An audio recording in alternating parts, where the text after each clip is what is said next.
Tere 8. klass!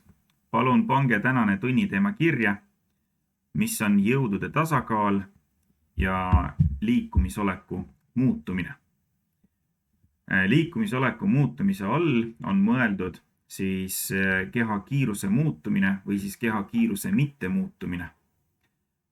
Me oleme teiega õppinud kiirendust ja teame, et kui keha kiirus kasvab, siis kiirendus on positiivne. Kui keha kiirus kahaneb, siis kiirendus on negatiivne. Ja natuke kordame. 1, 2. Tänaseks tunniks oleme õppinud teiega 2 tüüpi jõudu, mis on raskusjõud ja hõõrdejõud. Ning lisaks sellele oleme teiega õppinud ka seda, kuidas arvutada suvalist jõudu, kui on meie kasutuses jõuväärtus, keha mass ja keha kiirendus. Alustame kordamisega raskusjõust. See on kõige lihtsam, et kui on olemas üks keha, mille mass on teada, mis on näiteks 10 kilogrammi ja see keha seisab planeet Maa pinnal, siis planeet Maa tõmbab seda keha alla suunas ning selle tõmbejõudu me tähistame raskusjõuna, mis on suur F indeksiga R. Ja kui tegemist on planeet Maaga, siis planeet Maal on raskuskiirendus G 9,81 meetrit sekund ruudus, mida te võite tavaliselt ümardada 10. Kui kõik on see teada, siis me saame välja arvutada raskusjõudu, mis tõmbab seda keha alla suunas.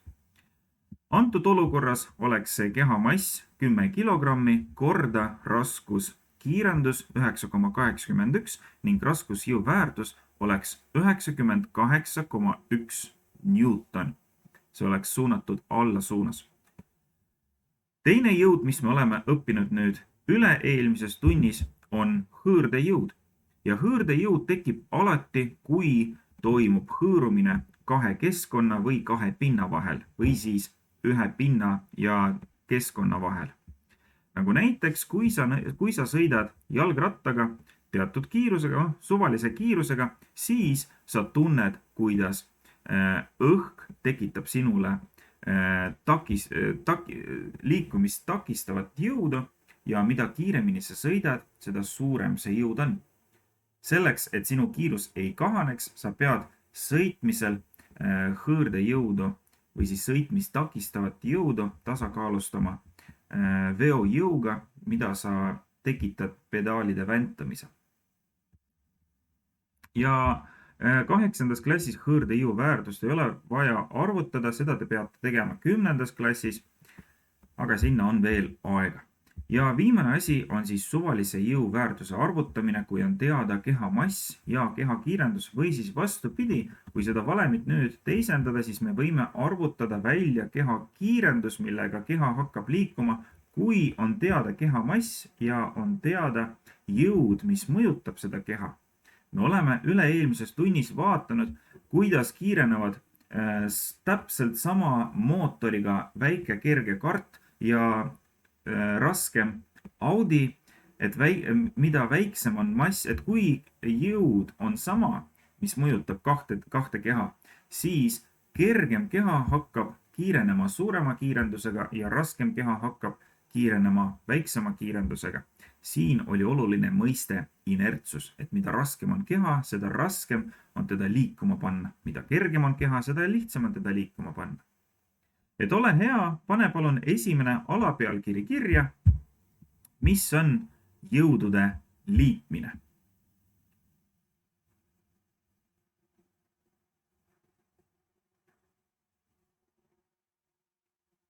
Kas jõuate järgi? Andke märku. Otse loomulikult õpetaja Anton. Normaalne. Nii, alapealkiri siis jõudude liitmine. Ja siin on olemas üks keha. Üks suvaline keha, olgu see auto, jalgratas, külmkapp, mida iganes. Nii, ja sellele kehale mõjub siis 2 jõudu.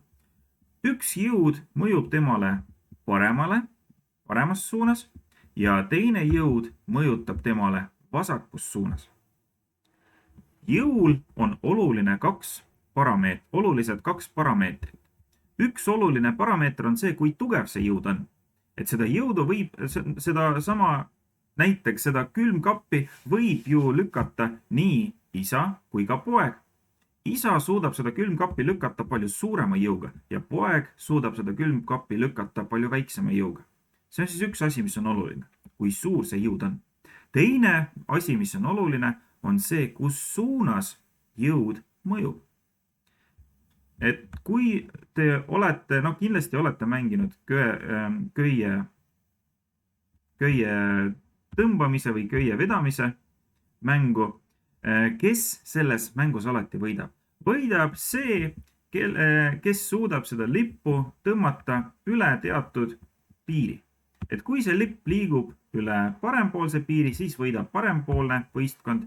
Kui lipp liigub üle vasakpoolse piiri, siis võidab vasakpoolne võistkond. Et siin on oluline nii jõu väärtus kui ka jõu suund. Üks võistkond, näiteks, kes on palju tugevam, tõmbab seda köit paremas suunas ja teine võistkond, kes on nõrgem, tõmbab seda köit vasakus suunas. Köiele või siis sellele lipule ei ole üldse oluline, mitu jõudu teda mõjutab. Olgu see 1 jõud, 2 jõudu, 13 jõudu. Köis tunneb ainult ühte jõudu ja see jõud, mida üks köis tunneb, me nimetame F2, mis on kogu jõud. Kogu jõud on kõikide jõudude summa ja seda on väga lihtne leida.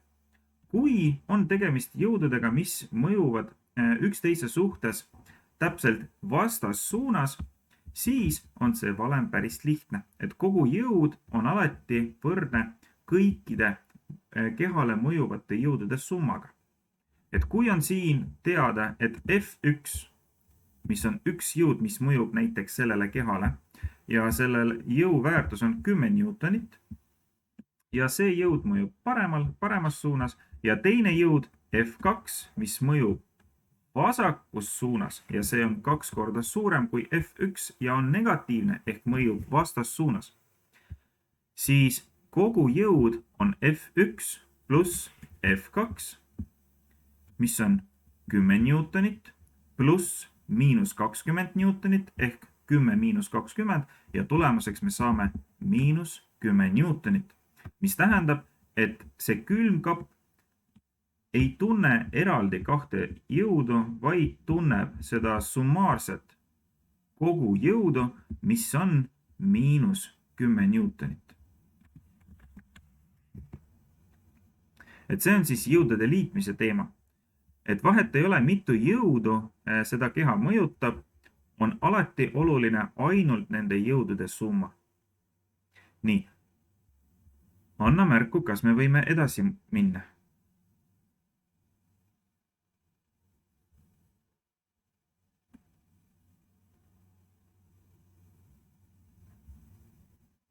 Nüüd, kust on oluline jõudude liitmine ja jõudude summa? Et palun pane kirja järgmine teema, mis on auto kiirenemine, pidurdamine ja püsiva kiirusega sõitmine. Auto kiirenemine, pidurdamine ja püsiva kiirusega sõitmine.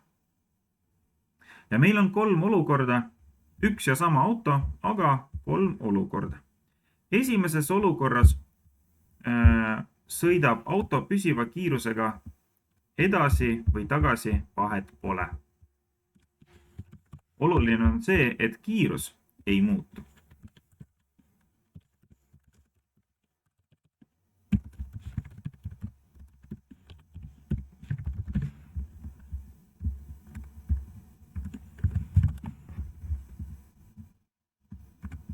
Nii, teine olukord on see, kus kiirus ei ole konstantne, kiirus muutub, aga kui kiirus muutub, siis tähendab, et kiirendus on olemas.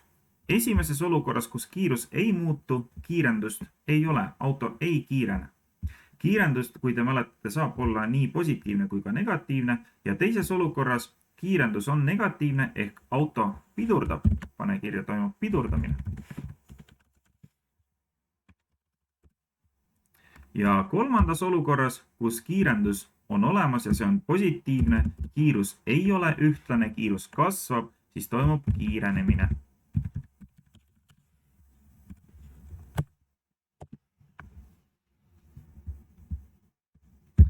Palun ära aja sassi kiirenemist ja kiirendamist. Kiirendamine tähendab kiirendusega liikumist, aga kiirendus saab olla nii negatiivne kui ka positiivne. Nii pidurdamine kui ka kiirenemine on kiirendamine. Aga kiirenemine on siis kiiruse kasv, liikumine suureneva kiirusega ja pidurdamine on liikumine kahaneva kiirusega. Nii, et siin vaatame kõigepealt autot, mis liigub püsival kiirusel. Ja kui auto liigub püsival kiirusel, siis autole mõjub kindlasti õhutakistusjõud, rehvide ja asfaldi vahelisest hõõrumisest tingitud hõõrdejõud, mootorisisesed hõõrdejõud, käigukasti sisesed hõõrdejõud, et autole kindlasti mõjub hõõrdejõud FH, mis on suunatud liikumisele vastassuunas. FH. Kui seda hõõrdejõudu miski ei tasakaalusta, siis auto kiirus hakkab pidevalt kahanema. Selleks, et auto kiirus ei kahaneks, on vaja tasakaalustada hõõrdejõudu veojõuga, mida tekitab mootor. FV, mis on veojõud. Mootor tekitab veojõudu, veojõud suunab autot kogu aeg edasi, hõõrdejõud suunab autot kogu aeg tagasi ja kui need jõud on sama suured, kuid vastassuunalised, siis nende summa on 0. Ja kui kogu jõud on võrdne 0-ga, ehk siis kõikide jõudude summa on 0, siis auto kiirendus on ka 0. Seda me saame vaadata siit valemist, et kui jõud on 0, aga autol on kindlasti mass olemas, siis kiirendus on ka võrdne 0-ga. Vaatame järgmist olukorda. Nüüd on meil veojõud natuke väiksem, ehk siis me võtsime maha natukene, enam me ei vajuta gaasipedaalile sama tugevasti, nagu me vajutasime esimeses olukorras, aga veojõud on ikka olemas. Hõõrdejõud on antud olukorras suurem kui veojõud. Ehk siis autole mõjub kogu jõud, mis ei ole 0 ja see kogu jõud on suunatud liikumisele vastassuunas ja see tähendab, et auto hakkab nüüd liikuma kiirendusega, aga kiirendus on sellisel olukorral võrdne. Kiirendus on sellises olukorras 0-st väiksem.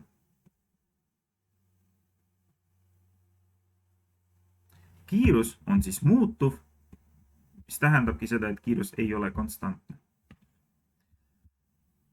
Kolmandas olukorras on meil tegemist kiirenemisega, auto kiirus kogu aeg kasvab ja auto kiirus saab kasvada ainult sellisel juhul, kui veojõud on suurem kui pidurdamisjõud või siis hõõrdejõud.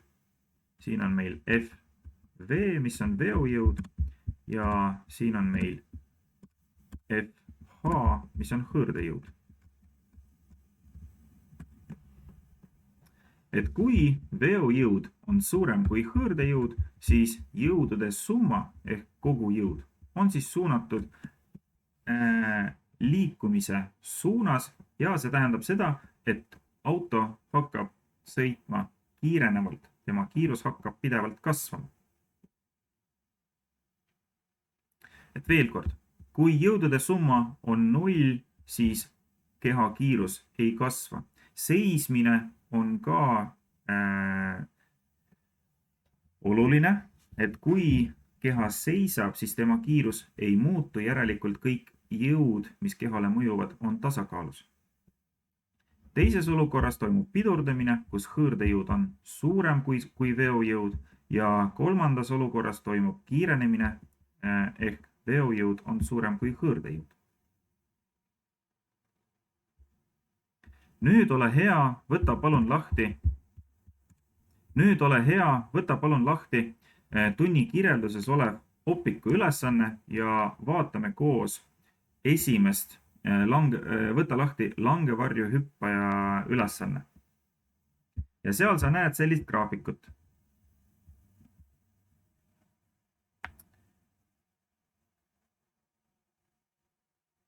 Anna palun märku, kui sa tegid seda ülesannet lahti. See on tunni kirjelduses opiku lingiga avatav ja tee lahti seal langevarju ja ülesanne. Nii, ja olge head, siis vaadake natukene seda videot, mida ma praegu teile näitan. Te olete kindlasti näinud, kas videos, ma ei tea, võib-olla keegi on isegi käinud teist, aga nii vähe neid seadmeid on. Kus kohas? Kus linnas? Ma ka. Soomes. Soomes. Jumala lahe. Nii, et siin on siis tegemist sellise toruga. Ma ei tea, kas sa oskad öelda, mis selle eestikeelne nimetus on? No, ühesõnaga, vaatame natukene. Siin on tegemist sellise toruga, kus inimesed saavad siis, no ma ei tea, meile tundub, et inimesed seal sees hõljuvad, aga tegelikult seal toimub päris huvitav asi.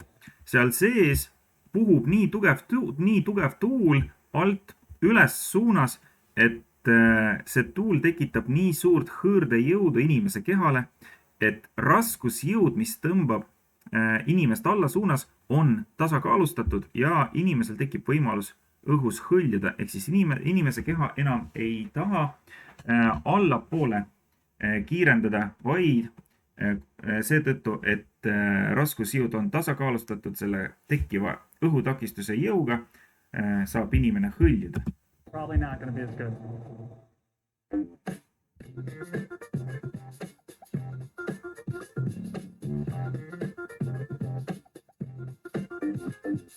This is the indoors. Vaatame natuke täpsemalt, mis seal sees toimub. Et kui siin on olemas seesama mehike, kes antud olukorras hõljub, all siis sellele mehele puhub, all töötab siuke suur ventilaator, mis tekitab päris suurt õhuvoolu. Õhukiirus on seal päris kiire, see on mingi 200 kuni 400 kilomeetrit tunnis puhub see tuul.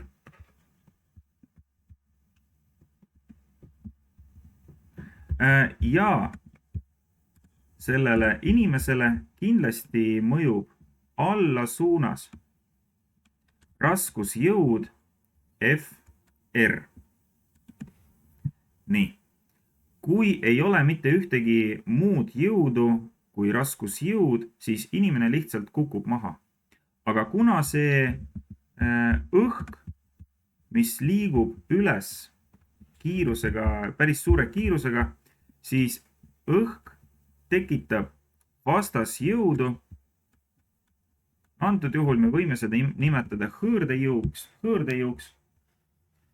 Et on olemas siis kaks jõudu, raskusjõud ja hõõrdejõud ja kui need jõud arvuliselt on samad, aga on vastasnimelised, siis kogu jõud FK,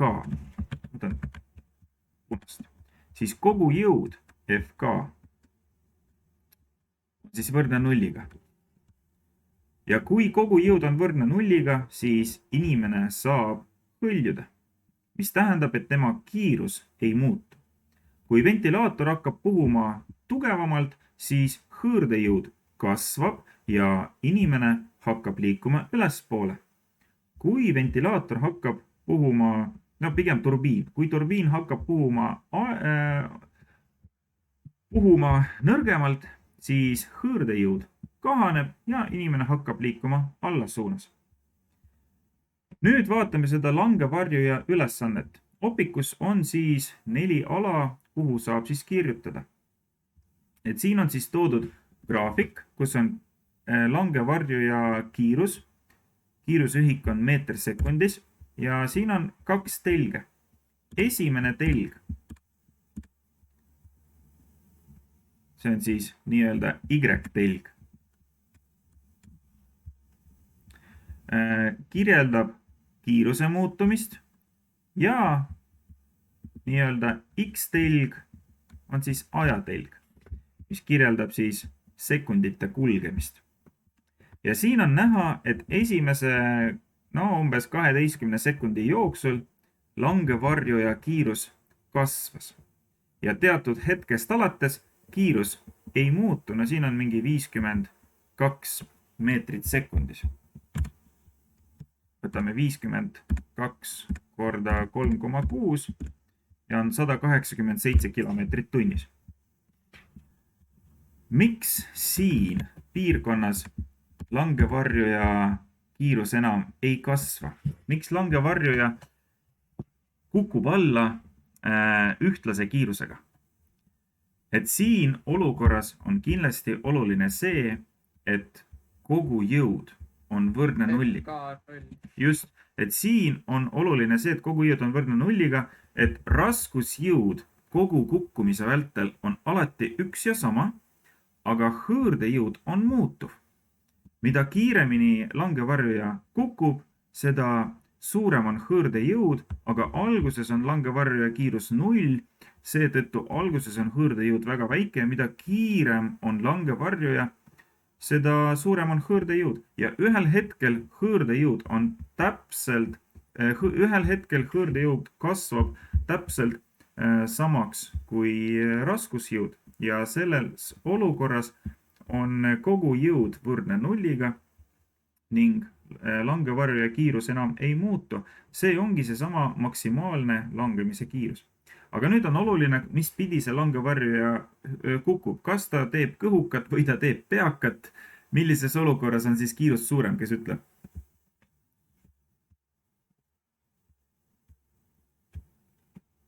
Et kui langevarjuja hüppab peakat, siis kiirus on kindlasti suurem, sellepärast et hõõrdejõud kasvab aeglasemalt. Nii, mis toimus piirkonnas C?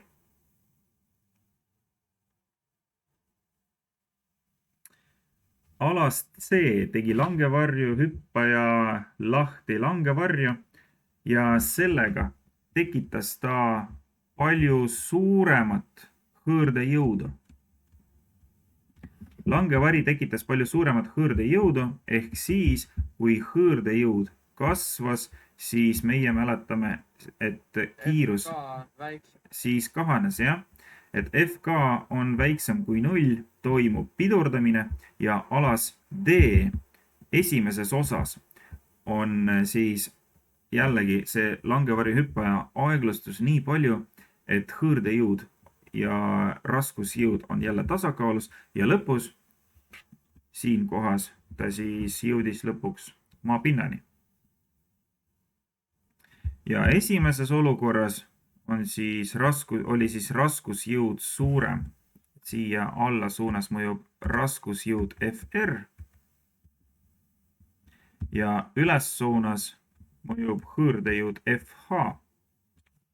Siis alas A on raskusjõud suurem kui hõõrdejõud, alas B on raskusjõud sama, mis hõõrdejõud, alas C hõõrdejõud kasvas ja toimus pidurdamine ning alas D oli jälle tasakaal ning lõpus jõudis langevarju hüppaja maapinnani. Nii, et siin kohas me lõpetame, te siis jätkate opiku ülesandega. Nägemiseni. Ilusat päeva.